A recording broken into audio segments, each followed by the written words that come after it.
Jadi usia saya itu udah 50. Udah sekarang aku buka ya, udah 50. Aku tahun 71. Berarti orang aku berapa umurnya? 51. Ya. Terima kasih sudah dikasih kesempatan Tuhan sampai umur 51 ternyata saya sehat dan tetap banyak berkah. Memaknai usia 51 gimana nih kalau Cik? Sorry? Memaknai usia sekarang. Memaknai usia sekarang itu sih saya lebih enjoy, lebih santai, lebih ke menikmati hidup dan kepingin lebih memperhatikan anak-anak, lebih dekat sama anak-anak karena kan kemarin itu pada waktu saya masih meniti karir dari nol, kedua anak saya ini jarang saya tunggu di rumah karena selalu berangkat pagi, pulang malam, nggak ketemu sampai yang kecil itu umur SMP kali ya, itu nggak pernah ketemu gitu loh, jarang. Tapi selalu di keluarga aku selalu itu kalau hari Minggu kita itu selalu berkumpul dan pergi ke gereja gitu ya. Setelah pulang gereja kita selalu makan gitu. Itu momen-momen hari Minggu aja yang bisa kita lakukan gitu. Nah sekarang ini karena dulu saya sebagai mama nggak bisa ngurusin anak dengan baik gitu kan, semua suster, makanya sekarang ini mamanya nebus ke anak-anak, pengennya deket anak-anak. Makanya kemarin itu saya dari Amerika kan 1 bulan baru pulang kemarin, pengen dekat sama anak-anak gitu aja sih supaya anak-anak nggak kehilangan kasih sayang dari ibunya gitu. Apalagi kan anak-anak udah gede, udah sudah mau menentukan hidupnya dia. Kalau ada orang tua yang sangat memperhatikan dia kan dia pasti nggak salah jalan gitu. Usia 51 tahun masih terlihat awet muda. Mungkin apa rahasianya? Rahasianya satu, harus berpikir positif. Berpikir positif.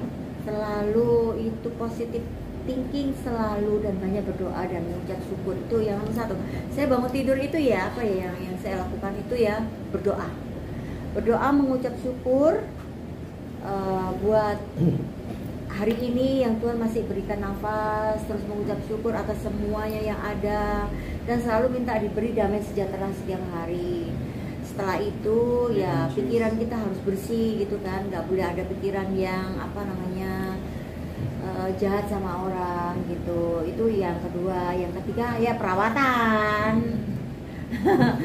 Terus sudah gitu saya juga perawatan bukan dari luar saja, tapi saya juga perawatan dari dalam juga gitu. Dan saya sudah dipegang dokter Singapura gitu. Belum tercapai apa sih Pak? Apa? Di usia Yang pengen dicapai lagi Suami. Oh. Doain ya supaya suaminya cepat datang dan cepat merit lagi. Tapi anak-anak gimana? Suami kalau ada suami baru nanti? Anak-anak malah bilang gini, mami itu berhak bahagia, mami merit aja gitu, nggak apa-apa. Mami harus bahagia gitu. Karena kan lihat maminya kan kemarin anaknya bilang waktu kita kumpul ya, waktu sebelum COVID, mami kenapa nggak merit lagi? Iya, mami masih fokus sama anak-anak. Nggak apa-apa, mami merit lagi aja. Mami berhak bahagia gitu. Kriterianya? Hah? Kriterianya? Ya aku sih nggak muluk-muluk, nggak nyari orang yang Berondong kali ya, berondong. Nggak nyari orang yang harus kaya raya lah, konglomerat lah atau gimana. Saya mau nyari orang yang seperti saya, itu aja sih. Karena kan kalau seperti saya pasti suka gitu loh. Karena kan saya itu minum nggak suka, clubbing nggak suka, terus nggak suka kiri kanan gitu kan, udah gitu, terus udah gitu cinta agama juga, cinta anak-anak, bisa kerja juga, pokoknya kayak saya lah gitu aja, cukup lah. Karena kan saya nggak kepingin jadi konglomerat yang uangnya sampai bingung taruh mana. Yang penting cukup aja, pas-pasan aja, pas kepingin apa ada, pas kepingin beli apa ada, pas kepingin pergi kemana ada, itu aja, pas-pasan aja udah cukup hidup saya. Selama ini udah banyak yang mendekati apa? Mungkin laki-laki minder sama kamu sih? Iya, kebanyakan minder. Kebanyakan minder ya gimana lagi, setiap orang kan kalau dulu masih kecil kan ya, masih muda gitu kan, banyak yang ngejar, banyak pilihan kan. kan pikirannya nggak terlalu panjang gitu kan. Jadi misalnya nggak mikir dia punya duit lah apa, yang penting kita suka, kita cinta, ya udah kita jalan kan gitu. Tapi sekarang bertambahnya umur, apalagi saya sudah berumur gini kan, umur 50 sekian, udah gitu kan otomatis pikirannya lebih panjang, kriterianya lebih tinggi gitu kan. Jadi kalau misalnya saya dapatkan orang, misalnya saya tidak menghina juga ya, ada di bawah saya gitu, itu kan menambah masalah buat hidup saya juga gitu kan, buat diri saya, buat anak-anak saya gitu kan. Ngapain harus hidup seperti itu gitu kan, yang mendingan nggak aja dulu gitu. Kalau nggak ketemu orang kayak saya, yang jangan dulu deh, jangan, daripada masalah nanti kita cekcok terus akhirnya ada perceraian lagi, nggak bagus. Saya pengen kali ini kalau emang Tuhan pertemukan saya orang yang seperti saya, yaitu jodoh saya untuk yang selama-lamanya sampai saya kembali gitu. Mbak Uci, ini kan mau menjelang Natal. Mbak Uci sendiri rilis single ya, Mbak? Yes. Mungkin bisa diceritakan Mbak singlenya seperti apa?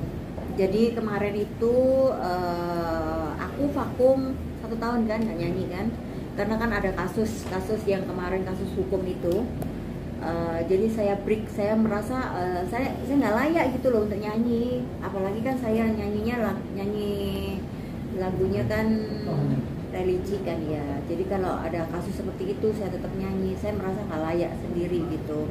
Karena saya sekarang, kenapa saya sudah mau bernyanyi lagi gitu kan, saya merasa kasus saya ini kan sudah bukan hak saya lagi, bukan di tangan saya lagi, sudah di tangannya yang berwajib. Saya merasa ya udahlah, saya harus berkarir lagi, nyanyi lagi, dan saya merasa sudah apa ya, yang kemarin saya lupakan semuanya.